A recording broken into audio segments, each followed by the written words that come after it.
Vegas is slowly dying. Vegas is dead. Vegas is abandoned.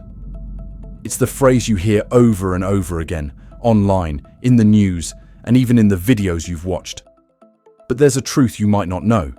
Vegas is actually not dead.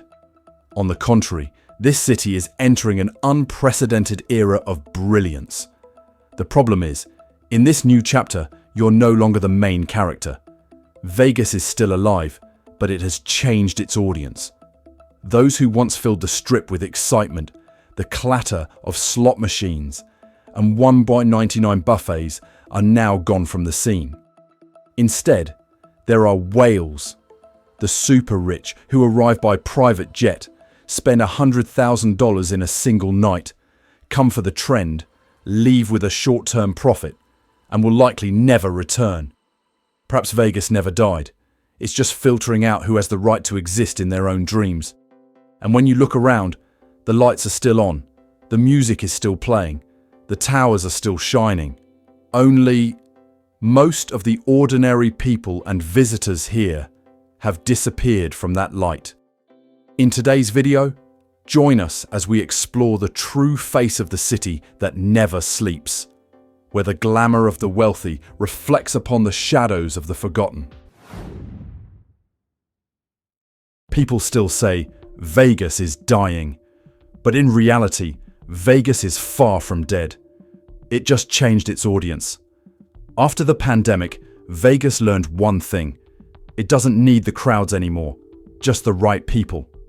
Those who once came here to try their luck with a few $100, stayed in $99 rooms, and ate $1.99 buffets are no longer considered potential customers. In casino industry jargon, they call you a low-quality player. A cold term, but it accurately reflects how Vegas redefines human value in this game.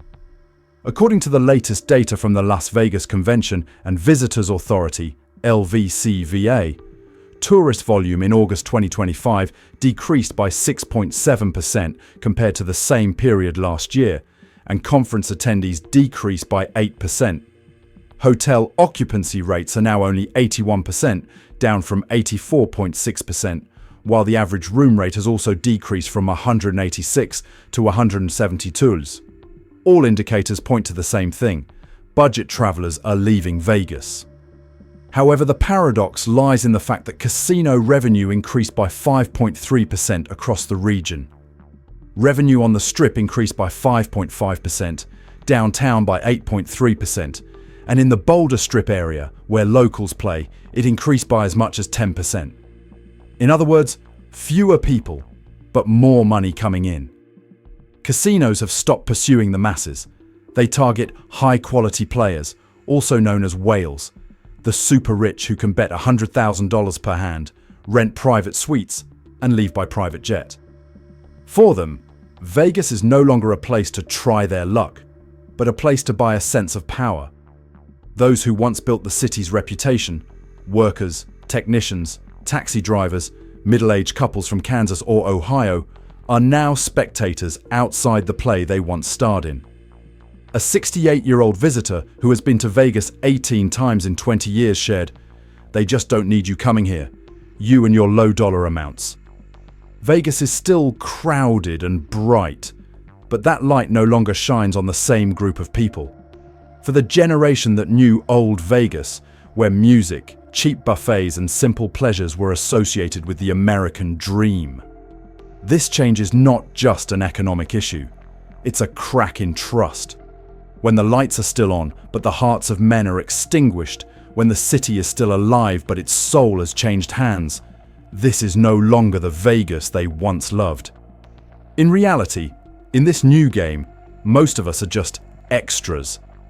Now, budget travelers are to Vegas like a small pepper added when you buy a pizza. If there is, that's good. If not, it won't affect things too much. One day, the economy will improve and people will travel again. But will you go back to Vegas? Because during the pandemic, many people found alternative destinations, cheaper and more comfortable. And Vegas, with its new prices and direction, is no longer on the map for the average person. If a city once built by ordinary people now only serves 0.1% of the population, what awaits the rest of America? And if the lights on the Strip are still as bright as ever, then perhaps the only thing that's changed is who is still allowed to stand in that light.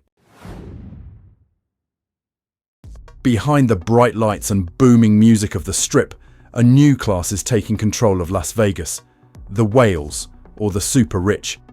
They are people who don't need to try their luck, because in their world, everything is set up to win. While most of the world is grappling with inflation, unemployment, and credit card debt somewhere in the Nevada desert, there are still people flying in on private jets, betting $100,000 per hand and leaving as if they hadn't lost a thing.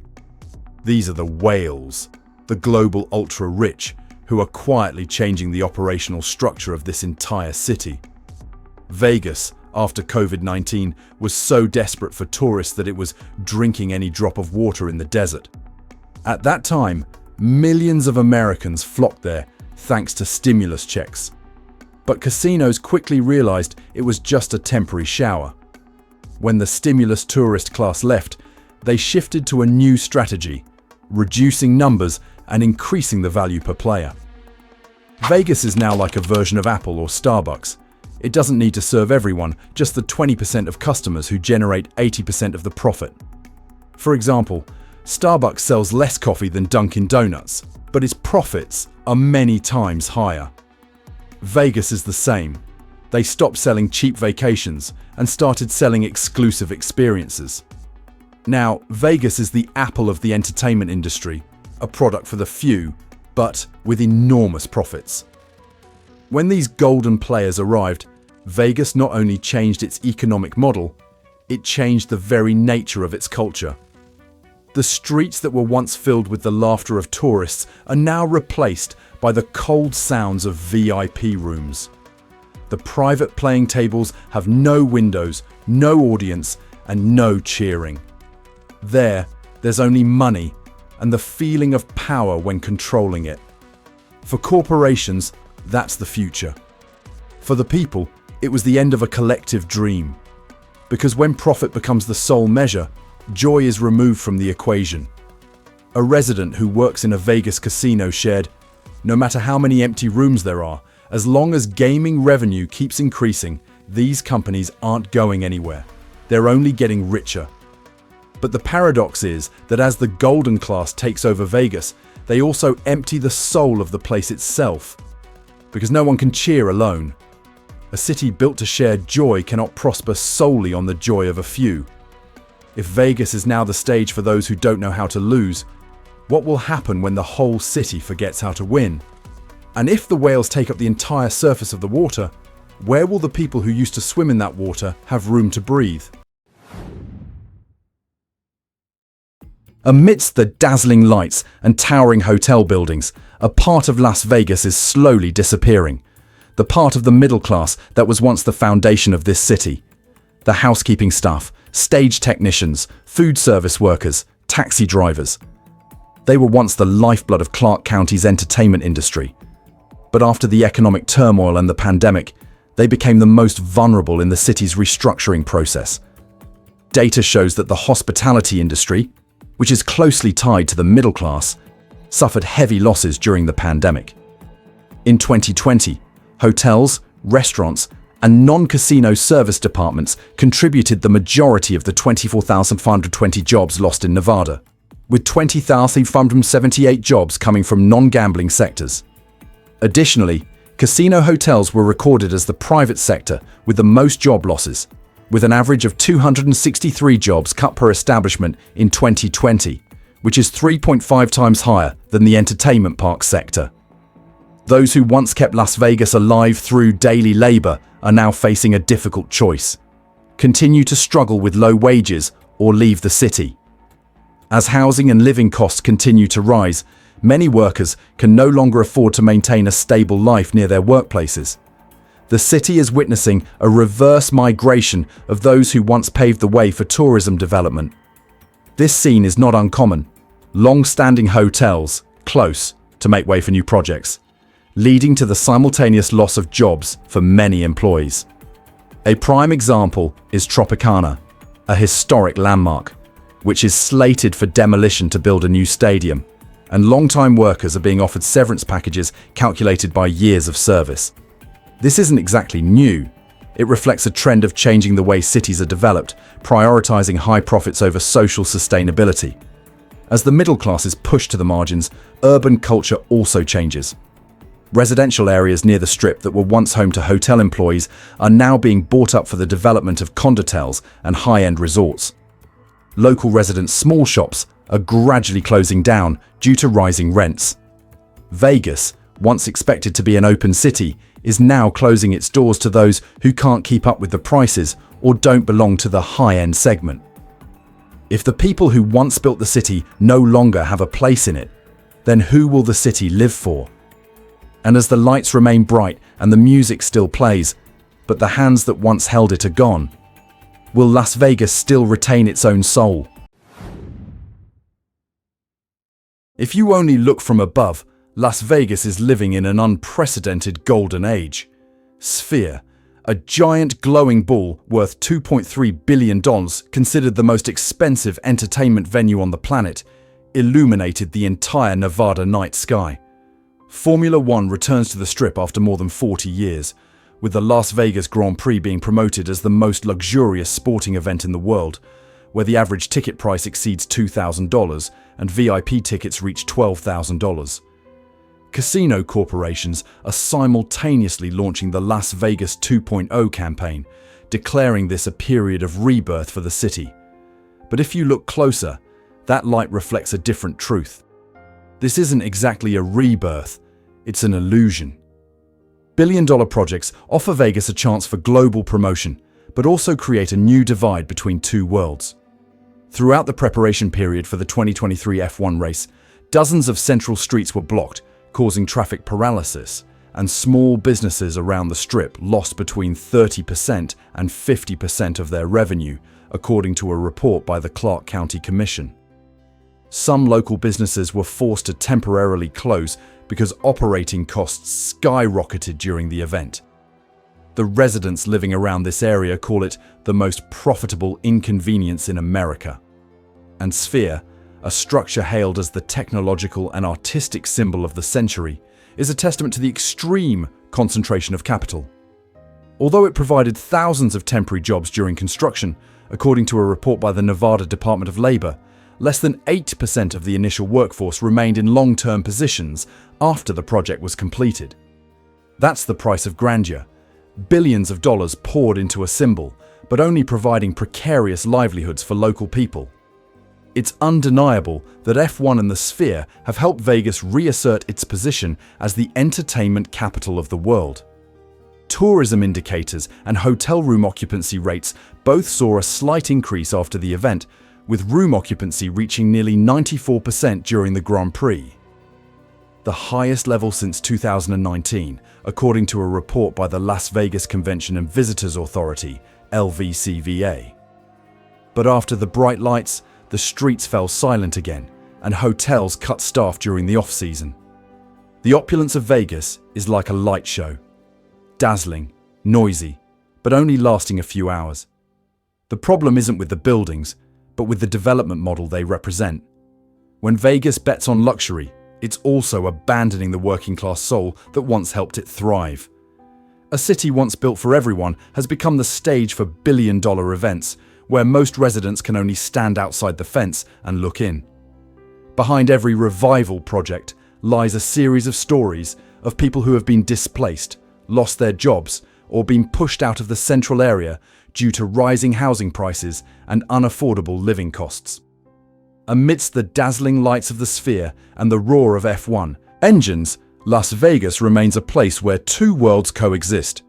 One illuminated by LEDs and luxury brands, and another shrouded in darkness, where those who once built this city are struggling to survive day by day.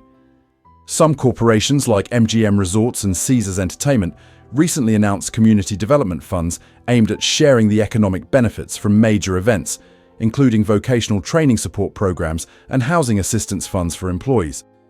However, many experts believe that the impact of these programs remains very limited, compared to the billions of dollars invested in ostentatious projects. Can a city truly be reborn if that revival is only for a select group of people?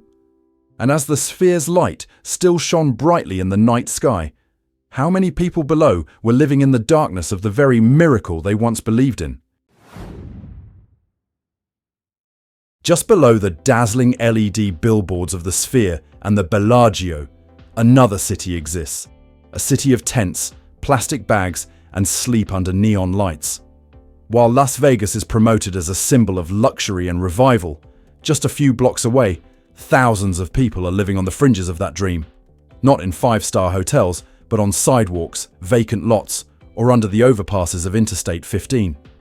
According to the 2024 report by the U.S. Department of Housing and Urban Development, HUD, Clark County recorded over 7,906 homeless individuals, a 12% increase compared to 2023. Nearly 70% of them have no fixed abode, living in vehicles, temporary shelters, or on the streets. This is the highest increase in Nevada in the last 5 years. Support centers in Las Vegas, such as the Courtyard Homeless Resource Center, say they regularly operate at over 130% capacity, with waiting lists of hundreds of people each week. Not a few of these people once had stable jobs: hotel employees, laborers, chefs, or security guards, positions that once helped Las Vegas function every day. But with rent prices in Clark County up over 24% since 2021 and the average service industry wage only around $17 per hour, many people can no longer afford basic living expenses. Once they lose their homes, they can hardly get back on track as rents are rising faster than job recovery. In the city centre, along Four Master Lane, an area locals call the Corridor of Forgotten Souls, colourful tents stand side by side, just a few minutes' walk from the Fremont tourist area. At night, the neon lights from the casinos reflected off the silver nylon of the tents, creating a scene that was both romantic and cruel. The City of Lights was looking down on the very people who couldn't reach it.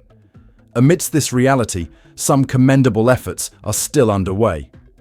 The MGM Resorts Foundation and the Nevada Partnership for Homeless Youth have partnered to launch the Pathways Project, which provides vocational skills training and temporary housing for homeless youth. Additionally, organizations like HELP of Southern Nevada are expanding temporary housing facilities while connecting the homeless with medical and mental health services. Although the results are still limited, these projects have at least created small glimmers of hope in the city's gloomy landscape. Vegas is still bright, but that light is no longer enough to dispel the darkness. It only highlights the boundary between two worlds, where the rich come for entertainment and the poor reside to survive. One side buys an illusion, the other lives in that illusion every day. If a city can spend billions of dollars to build a sphere of light, but can't build roofs for those who once served it, what does that miracle truly mean? And as more and more tents spring up at the foot of luxurious towers, is it possible that Vegas is seeing its own truth reflected in the silver nylon scraps that mirror the neon lights? Las Vegas was once considered a living testament to human power, a place where working hands transformed the desert into the world's largest entertainment city. But now, Vegas is entering a new phase where profits continue to rise, while the number of people actually involved in creating value is decreasing. In the post-pandemic era, cities have found a different formula for operating, an economy that can thrive without ordinary people.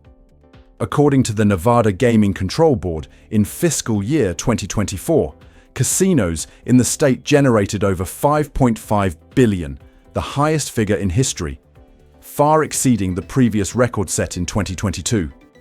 Revenue from areas with lower visitor traffic, such as the Boulder Strip, still increased by over 7%, while the number of tourists visiting the city decreased by nearly 6.7% compared to the same period last year, according to data from the Las Vegas Convention and Visitors Authority, LVCVA. This means fewer people, but more money. A paradox that best reflects Vegas's new philosophy. Less people, more profit. This disparity stems from a silent but fundamental shift: automation and customer segmentation. AI computer systems in casino management can now replace hundreds of surveillance and cashier staff. Automated hotel check-in counters, online booking services, and robotic housekeeping systems have become the new standard. According to a report by the Nevada Department of Labor, in the hotel services sector alone, many jobs have been replaced by technology from 2020 to 2024, and this number is increasing rapidly. The city is being run as a closed model. On one side are the owning corporations: MGM, Caesars, Wynn, Las Vegas Sands, which control most of the hotels and casinos. On the other side is the ecosystem of technology, AI, and customer behavior analytics data. When everything can be optimized with software, Vegas no longer needs humans as much as before. The working class, once the foundation of this system, has now become a variable that can be cut, while profits continue to rise. Some large companies have begun to realize the limitations of this cycle. MGM Resorts launched the Upskill Vegas program in partnership with the College of Southern Nevada, providing technical and management skills training to employees affected by automation. Similarly, Caesars Entertainment launched the Human First Fund to support skills retraining and career transitions for workers in the service industry. These efforts are small, but they are the first step toward a bigger question. How can an economy not lose its very essence? Vegas is still operating, still generating profits, but the price of efficiency is an increasingly cold and isolated society. In a world where casinos can win without players, what role do humans still have in the game they created? And if a city can continue to thrive even when humans are removed from the equation, what will become of the future for ordinary people? Las Vegas is still dazzling, still vibrant, and still proudly calls itself the city that never sleeps. But beneath that layer of light are two parallel worlds. One of the super rich, those who arrive by private jet and spend money like it's going out of style. And another where people live in tents, next to garbage dumps, right in the shadow of gold-plated towers. Vegas isn't dead, that's right. It's just filtering out who has the right to exist in its dream. Perhaps the real tragedy of Vegas isn't that the city is changing, but that we've accepted it as inevitable. When a place once built on collective belief now serves only 0.1% of the population, the question is no longer, will Vegas survive? But rather, is the American dream still for the rest of us? If the lights on the strip can illuminate the sky but not reach the tents right at its base, then it's no longer light. It's an illusion. And in that illusion, perhaps Vegas is just reflecting today's America. Brighter, richer, but lonelier than ever. If a city can thrive without ordinary people, what will be left of the American dream? And if Vegas is a preview of America's future, a place of the super rich and the homeless, are we ready to enter that chapter? If you've ever witnessed the transformation of Vegas, or felt the American dream slipping out of reach, please share your thoughts in the comments section below. Don't forget to like, subscribe, and turn on notifications, so you don't miss the true stories behind the bright lights of America today. The content in this video is compiled from various public sources and reliable statistical data with the aim of analysis, reflection, and sparking social perspectives. All information, images, and quotes used are for educational purposes and fair public discussion only, and are not intended to accuse, judge, or assign responsibility to any organization, individual, or agency. The views expressed in the video are the independent opinions of the editorial team and do not represent any specific political stance or economic interest. We encourage viewers to approach this from multiple perspectives, verify information, and form their own viewpoints based on authentic facts, so that together we can better understand the changes happening in society and the economy today.